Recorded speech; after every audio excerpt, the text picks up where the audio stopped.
G'day, Starlo here. The fisherman's grapevine can be a wonderful thing, and in this modern era it works faster and more efficiently than ever before, thanks to social media. Recently I began to hear some interesting whispers on that grapevine about a ridiculously effective technique for beach fishing. Now I love my surf fishing, so I was all ears. Anyway, it transpires that people like my mates Dean Hamo Hamilton of the Forge Through program and Dave Dumbleton from McCallum's Tackle World in Nowra had each arrived at this technique at roughly the same time on different parts of the New South Wales south coast, and no doubt many others had already been doing it for quite a while before that. This method, which I'm calling surf jigging, involves casting the sorts of slow pitch or flutter jigs usually used offshore to target reefies like snapper, mowong and so on. These metal lures, typically fitted with assist hooks,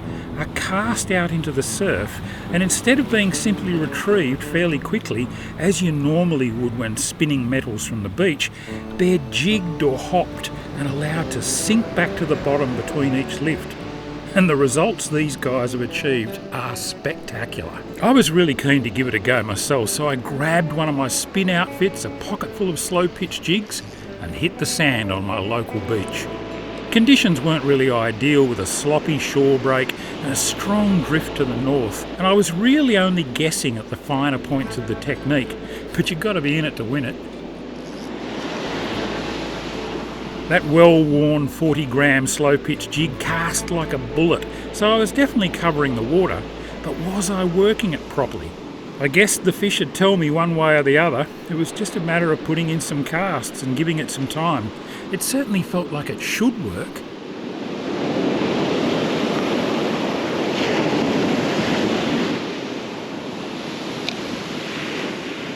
I took a couple of steps along the beach between each cast and continued energetically jigging that lure. And guess what? It worked.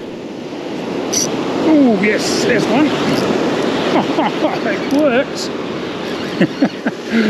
Oh, Dean. Great tip, mate.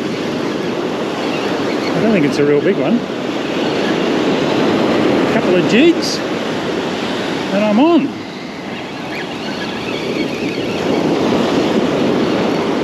Oh, he's jumping. He's only a little fella. It's a pokey rod. Way too much rod for this fish.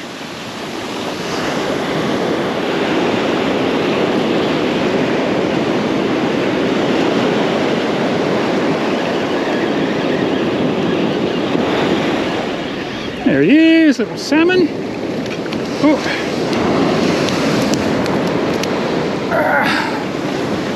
Just got him in time before that wave came up. I'll have that one to eat.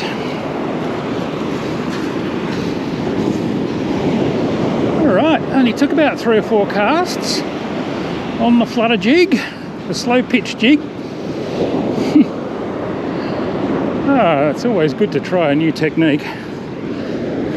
Good colours on that, yep. I'll slip him in the bucket, bleed him. We'll get back into it and see if we can get another one. These slow pitch jigs look a lot like any other style of metal baitfish profile, apart from their hook setups, but they're designed to do their best work on the lift and drop style of presentation, fluttering down through the water on the drop.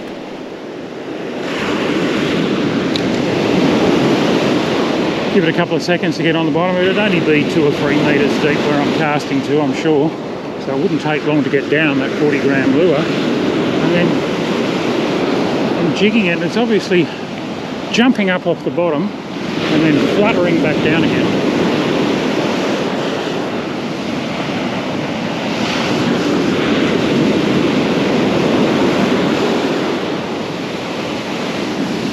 Oh, yep, on again.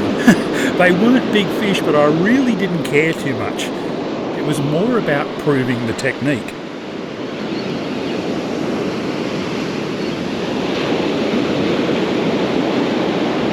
Keeping the rod down so that when he jumps, he doesn't have as much chance to throw in the lure.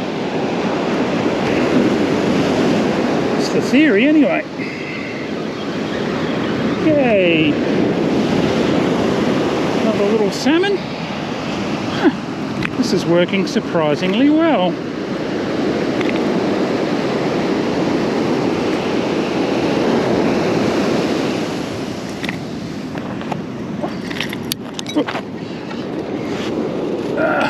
There's a skinny one. There's a really strong longshore drift ripping to the north here.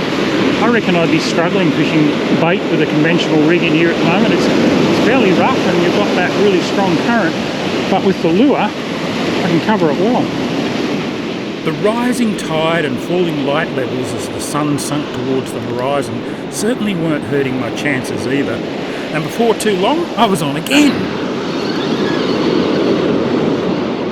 It was just another little one and no real challenge on this gear, but I had a big smile on my face by now.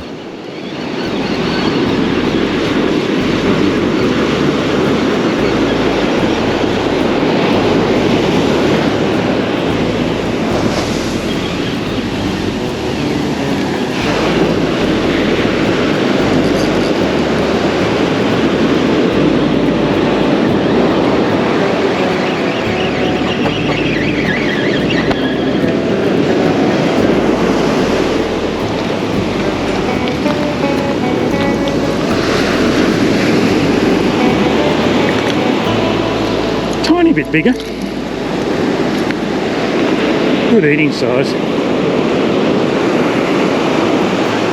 We got pinned by the front hooks, this one. Wow, he was not going to get off. Tide's coming in. These waves are actually picking up. There's some quite big ones here. Big sets coming through. Oh, and up it comes.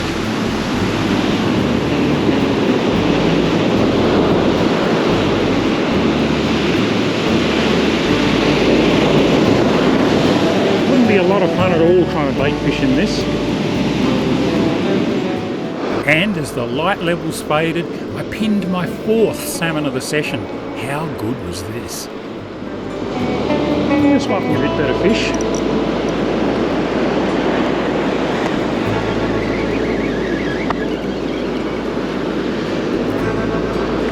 Oh yeah, he's a little bit bigger. Oh, he's going back to that wave. Don't pull off.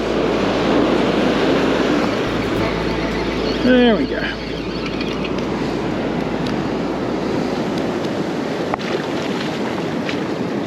Oh, he's only just hooked.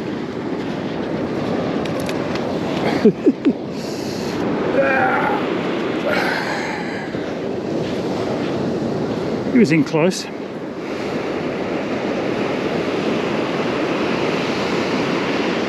A handsome fish.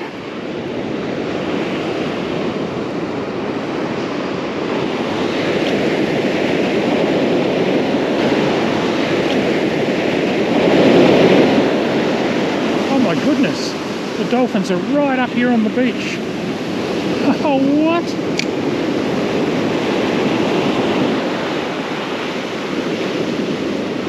That is amazing.